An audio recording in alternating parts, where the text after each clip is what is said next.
Well, our excavator guy is doing a fantastic job. He's got the road all tidied up all the way up to the back side of the property. We also just passed the inspection on the pedestal and all the groundwork. Everything's looking really good today. We had a chance to walk through the house and kind of look at some of the electrical components that we put in place before this project started, and kind of get familiar with the inspector himself and some of the things that we did right, some of the things that maybe we could have done differently and had a little bit easier time. It'll be nice to work with him. We've also found a local electrician who is willing to kind of guide us through this process. He's willing to take a look at our house plans with us and help sketch out some of the circuits that we'd like to have and guide us along this path. The inspector sounds like he trusts this electrician very much, which will be a great relationship to have. We look forward to kind of working with these folks and learning how to do this. The inspector is on board. His attitude is, we're here to help you, which is a very refreshing thing. We'll see how that works out. This whole process of inspections and permits and stuff, it feels constraining for some reason, but we're trying to be very open-minded and optimistic about the process, and try to see it for the good, see it as an opportunity for us to learn, and also an opportunity for others who are familiar with these trades to check our work and ensure that our home is safe and that it's built to quality. So next, the power company will be bringing their wire up through the backside of this pedestal and attaching it to the main lugs inside the panel.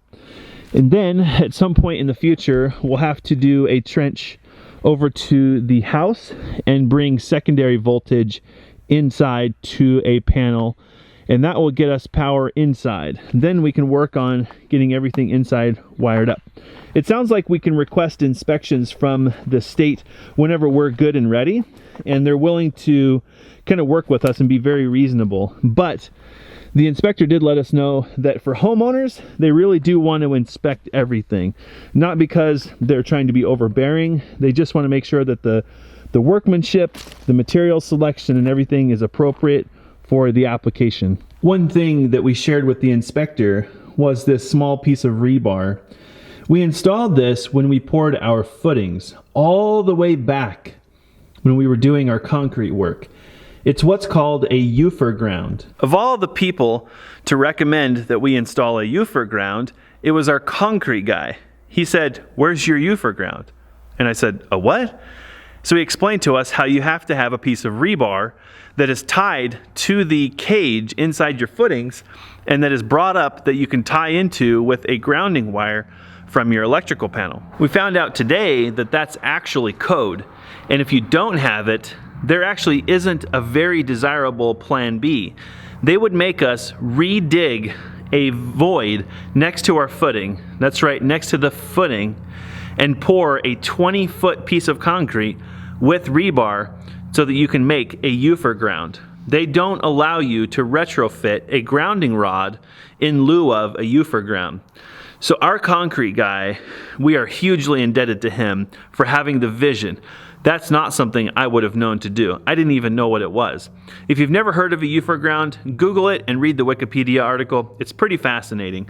And it's also mandatory. Something the inspector let us know that we don't need to do in the state of Idaho is have two of them. So there's one here in the front corner, and then let me show you the other one. This will be our utility room, and we have a second rebar protruding here. This is where our service panel will end up. The reason we have two of them is so that they can check for continuity between the two posts.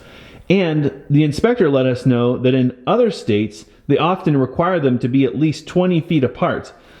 In this case, we don't actually need both of them. We just need to have the single, and Idaho is okay with that. So I guess what I'm trying to say is we owe our concrete guy, and it sounds like we dodged a bullet.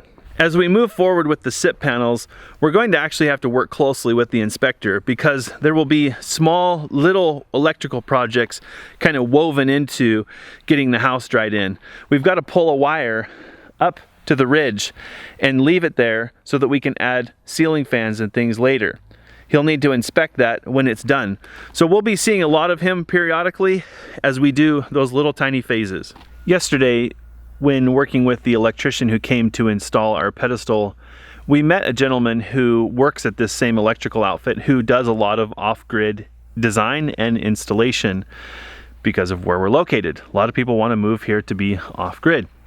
And he mentioned to us that a lot of people who come in who are interested in, they're kind of expressing an interest in going off-grid, it doesn't take very long for that conversation to basically become, you should go on grid. A lot of folks are just not willing to make the sacrifices that are necessary to live with alternative power. I guess I would say that would be a listen, that we understand sacrifices are necessary to make the system work. We're not at a phase in our life where it makes sense for us to do that. Does that mean that we're going to turn every light on in the house and just waste electricity? No. I think living off the grid has taught us how to be more frugal with our energy, but when you don't have to carry it or produce it, well, it's only natural, I guess, for a lot of people to just waste it. In fact, with water especially, they always say a lot of people just leave the water on while they're brushing their teeth, or people take 45-minute showers. So I guess when you don't produce it, you're more inclined to waste it. The point of that is he's been working on his system for 10 years, and he let us know that he's still trying to figure it out. So we feel like off-grid is not something that we object to, but it's not something that's a good fit for our life right now. We're not saying no, never. There may be a chance in our life later down the road where we feel like tying to the grid or even being completely off-grid will make more sense for us. For now, we're willing to try this out. We want to see how being on the grid on this property changes our life. We already know a lot of ways where we've had to think outside the box because we don't have utility power. For example, keeping water lines from freezing, simple things like that.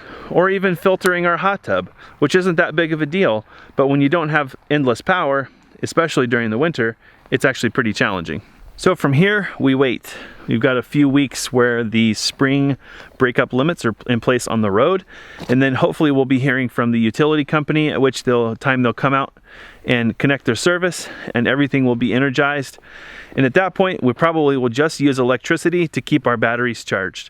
We may even try to keep using the solar that's on our property for the meantime. It's already hooked up, it's there. So if we need to, we may just end up connecting a charger to our battery bank and just keep the batteries charged. It's not like we're going to tear all of it apart and take it to the landfill. So it'll be interesting having a little bit of extra power on hand to kind of ease the load. And of course, with all the power tools and things that we're using to build the house, it'll be nice not to have to worry too much about all the fuel cans for the generators. Speaking of which, today is generator fuel day. Oh, that one's pretty full.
So it looks like our batteries are starting to use up a little bit more water.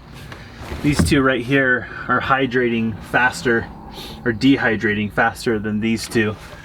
And that's kind of the prediction I had from the very beginning. I had these numbered on the batteries. My prediction was that these two were the strongest. So doing a little bit of battery maintenance today, try to make sure we stay on top of these. Even with the move to grid power, this is still our primary power source for at least a little while longer. And like I said in another video, we're not sure we'll even connect any power to the cabin. We may just run an extension cord to keep the batteries charged, something like that, and then just leave all the other wiring as it is intact. The amount of corrosion on these two terminals right here, well actually this terminal, so all three of these terminals are showing pretty heavy corrosion already. even though they have petroleum jelly on them. And we just cleaned them not even 2 weeks ago, or maybe even a week ago.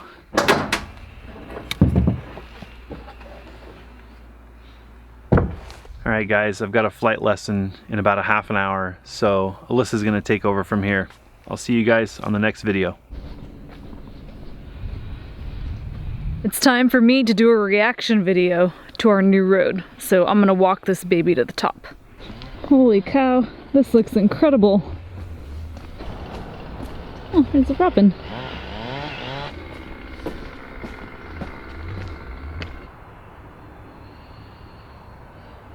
I think the mark of a quality excavation contractor is they disturb as little of the land as they need to do, and when they're done, they try to clean up as much as reasonably possible.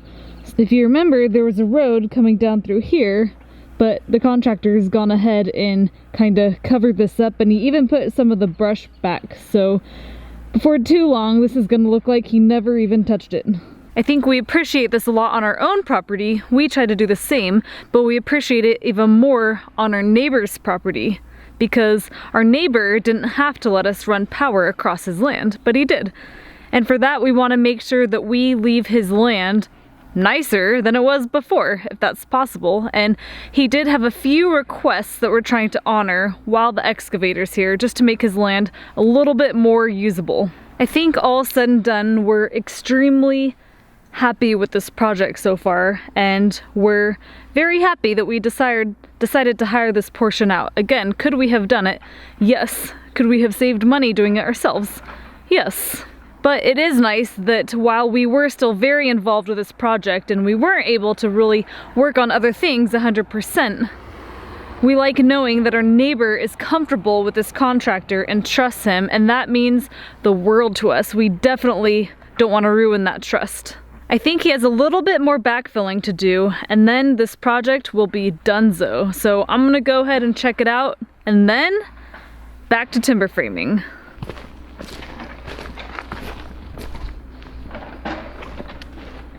I think it takes quite a bit of foresight to know exactly which order to do things in, so you can work your way in and work your way out and not have to come back through this after you tried to polish it up.